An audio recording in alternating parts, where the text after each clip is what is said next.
Lieutenant governor Manoj Sinha ने आज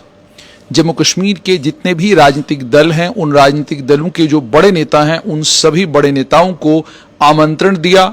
चाय पर बुलाया और चाय पर बुलाकर उनसे कुछ बातचीत की।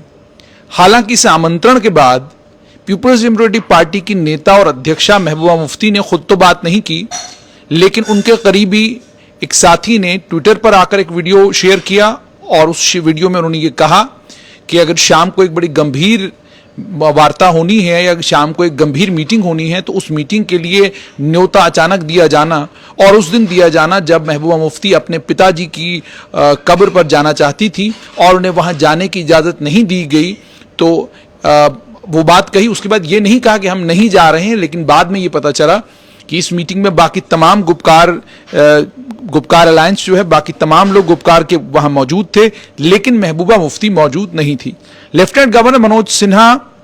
का जम्मू कश्मीर के अलग अलग राजनीतिक दलों से मिलना, उनसे बातचीत करना, यह दर्शाता क्या है और ये सिग्निफिकेंट क्यों है? हालांकि इस मीटिंग को लेकर जब मैंने अलग अलग नेताओं से बात की, उन्होंने कहा कि इस मीटिंग में लेफ्टिनेंट गवर्नर मनोज सिन्हा ने अमरनाथ यात्रा को लेकर बातचीत की और उन्होंने कहा कि अमरनाथ यात्रा को सुचारू रूप से चलाना और ये इंश्योर करना कि जो सदियों का भाईचारा है उसकी मिसाल अमरनाथ यात्रा बने और जितने भी यात्रु पूरे देश भर से इस यात्रा के लिए घाटी में आ रहे हैं, उन सभी यात्रुओं को ये महसूस हो कि उन्हें यहाँ पर उनका खैर मकदम भी किया जा रहा है और लोग कितना उत्साहित हैं उनके यहाँ आने से। इस तरह का वातावरण बनना चाहिए और उसमें उन्होंने इन तमाम राजनीतिक दलों की सहायता भी मांगी और इन राजनीतिक दलों से ये अपील भी की कि आप जितनी मदद कर सकते हैं उतनी मदद सरकार की करें ताकि कम से कम हम इस यात्रा को सुचारू रूप से चला सकें और ये यात्रा जो है प्रेम सद्भाव के साथ जो है अगस्त के महीने में संपन्न हो। ये सारी बातें वहां पर हुई, लेकिन सिग्निफिकेंट ये है कि 5 अगस्त 2019 के बाद जम्मू कश्मीर को लेकर कोई अगर नया कानून आया या जम्मू कश्मीर में कोई बड़ा फेरबदल हुआ या जम्मू कश्मीर में किसी इंपॉर्टेंट कॉन्स्टिट्यूशनल बॉडी में कुछ लोगों को नियुक्त किया गया या किसी इंपॉर्टेंट इंस्टीट्यूशन में किसी आदमी की तकर्री हुई, तो किसी भी मामले में जम्मू कश्मीर के राजनीतिक दलों से कोई सलाह मशवरा नहीं किया गया। या उसके अलावा भी जो फैसले लिए जा रहे हैं, चाहे वो स्कूलों से जुड़े हुए फैसले हों, चाहे वो कोई अन्य फैसले हों, पोस्ट को विड्रॉ करने का फैसला हो, सब इंस्पेक्टर की रिक्रूटमेंट का मामला हो, जितने भी मामले हैं हर मामले में ये देखने को मिलता है कि यूनिलैटरल डिसीजन है। आपने तय कर लिया कि ये ठीक है तो ठीक, अगर आपने गलत कह दिया तो गलत। और उसके बाद राजनीतिक दलों का ये भी इल्जाम था कि वो जिस तरीके से अपनी राजनीतिक गतिविधियां करना चाहते हैं उन्हें राजनीतिक गतिविधियां करने नहीं दी जाती, जैसे कि आज भी पीपुल्स डेमोक्रेटिक पार्टी की अध्यक्ष और पूर्व मुख्यमंत्री महबूबा मुफ्ती ने कहा। लेकिन इस अमरनाथ यात्रा की शुरुआत में ही जम्मू कश्मीर के सभी राजनीतिक दलों को बुलाकर उनसे सलाह मशवरा करना और उनसे इस यात्रा को सफल बनाने के लिए उनकी मदद के लिए उनसे बात करना साफ तौर पर यह दर्शाता है कि केंद्र सरकार अब आहिस्ता आहिस्ता जम्मू कश्मीर में मुकम्मल तौर पर लोकतांत्रिक व्यवस्था को दोबारा से बहाल करने जा रही है। दूसरा ये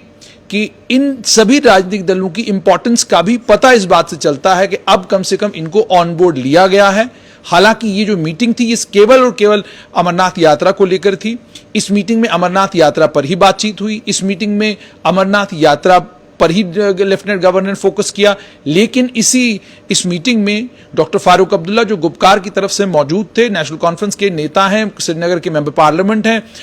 उन्होंने लेफ्टिनेंट गवर्नर को मेरी जानकारी के मुताबिक ये कहा कि जहां पर आपने आज अमरनाथ यात्रा को लेकर ये मीटिंग बुलाई है, आप इसी तरीके से राजनीतिक दलों की मीटिंग भी बाकी तमाम मुद्दों के ऊपर, बाकी तमाम मसलों के ऊपर भी बुलाएं ताकि हम अपनी बात जो है आपके सामने रख सकें और आपको भी ये पता चले कि कौन सा राजनीतिक दल किस मुद्दे के बारे में क्या सोचता है। और लेकिन ये शुरुआत तो हुई है। अगर आप राजनीतिक विशेषज्ञों की बात करेंगे तो वो ये कहते हैं कि ये एक अच्छी शुरुआत है। ये शुरुआत साफ तौर पर यह दर्शाती है कि सरकार ने जम्मू कश्मीर के राजनीतिक दलों को ऑन बोर्ड लेना शुरू कर दिया है। बड़ा फैसला अमरनाथ यात्रा को लेकर लिया गया। 2 साल के बाद यह यात्रा दोबारा से शुरू हुई है। इस यात्रा को सफल बनाने के लिए चाहे घाटी के राजनीतिक दल हो, नेशनल कॉन्फ्रेंस हो, पीडीपी हो, अवामी नेशनल कॉन्फ्रेंस हो, बीजेपी हो, कांग्रेस हो, या अन्य पीपुल्स कॉन्फ्रेंस हो, जम्मू कश्मीर अपनी पार्टी हो, ये सारे दल जो इन सारे दलों के नेताओं को बुलाया गया, इनसे विचार विमर्श किया गया, यानी दरवाजा तो खुला है। अब इस दरवाजे के खुलने का फायदा कश्मीर घाटी के नेताओं को कितना होता है ये तो आने वाले कल में पता चलेगा, लेकिन इस दरवाजे के खुलने का मतलब ये हो गया कि ऑन बोर्ड आपने एक फैसले में घाटी के तमाम नेताओं को लिया, उनसे विचार विमर्श किया, उनकी बात सुनी, और ये इशारा भी इस वार्ता से मिलता है कि अब जम्मू कश्मीर में लोकतांत्रिक प्रक्रिया जो है शुरू होने लगी है, और चुनाव जो है हाल फिलहाल में दिसंबर जनवरी के महीने में भी संभव है और मार्च अप्रैल में भी हो सकते हैं। डिपेंड करेगा कि जो चीफ इलेक्शन ऑफिसर का दफ्तर है, सीईओ का दफ्तर है, वो कितनी देर में जो इलेक्टोरल रोल्स की रिवीजन हो रही है और उसके बाद जो नए वोटर्स को ऐड करना है और जो वोटर्स अब नहीं हैं उनको सब माइनस करना है, वो सारी प्रक्रिया कब तक मुकम्मल होती है। क्या वो 2 महीने में मुकम्मल होगी, 4 महीने में मुकम्मल होगी? उस प्रक्रिया के कंप्लीट होने के बाद चुनाव जो है जम्मू कश्मीर में अनाउंस किए जा सकते हैं, उसकी संभावना है, provided security situation Jammu Kashmir की ठीक रहे। ये केंद्रीय गृह मंत्रालय ने भी कहा था। लेकिन ये शुरुआत हुई है। इस शुरुआत में और सबसे बड़ी बात यह कि जब न्योता दिया गया, न्योता देने के बाद यूं लग रहा था कि शायद डॉक्टर फारूक अब्दुल्ला, मोहम्मद यूसुफ तारिगामी, अवामी नेशनल कॉन्फ्रेंस के मुजफ्फर शाह, शायद ये लोग इस वार्ता में पार्टिसिपेट नहीं करेंगे, शायद ये न्योते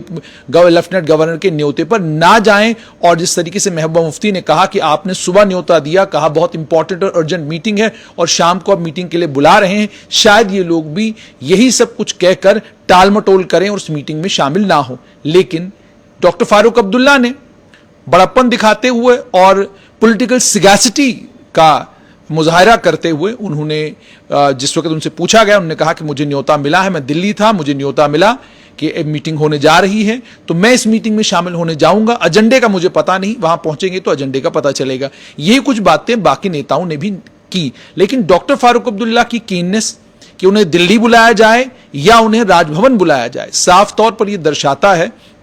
कि डॉक्टर फारूक अब्दुल्ला जम्मू कश्मीर को लेकर और जम्मू कश्मीर के हालात को लेकर कितने गंभीर हैं। और जिस भी लेवल पर बात होती है या जिस भी लेवल पर उनको बात करने का मौका मिलता है, वो मौका छोड़ते नहीं। हालांकि डॉक्टर फारूक अब्दुल्ला को लेकर पिछले दिनों आपने सुना भी होगा कि डॉक्टर फारूक अब्दुल्ला को लेकर ममता बनर्जी ने उन्हें देश के राष्ट्रपति के चुनाव के लिए विपक्ष का एक कैंडिडेट के तौर पर उनका नाम भी प्रपोज किया था। तो इससे डॉक्टर फारूक अब्दुल्ला के कद का पता चलता है। बाकी नेताओं ने भी इस मीटिंग में पार्टिसिपेट किया। भारतीय जनता पार्टी के नेता रविंदर रैना भी इस मीटिंग में शामिल थे। उनसे जब स्ट्रेट लाइन की बात हुई तो उन्होंने ये कहा कि हमने सारी बातें लेफ्टिनेंट गवर्नर की सुनी। उन्होंने सभी लोगों से सहयोग करने के लिए कहा, यात्रा को सफल बनाने के लिए आप सभी लोगों के सहयोग की जरूरत है, और यह कहा कि यात्रा जो है सफल होनी चाहिए, और कुछ और बातें भी कही। उन्होंने कहा कि हमने भी अपनी तरफ से जो हम उनको मदद दे सकते हैं उसका पूरा पूरा आश्वासन हमने भी दिया, और बाकी तमाम राजनीतिक दलों ने भी इस बात का आश्वासन दिया कि हम पूरी पूरी मदद करेंगे सरकार की इस यात्रा को सफल बनाने में। आइस ब्रेक हुआ है,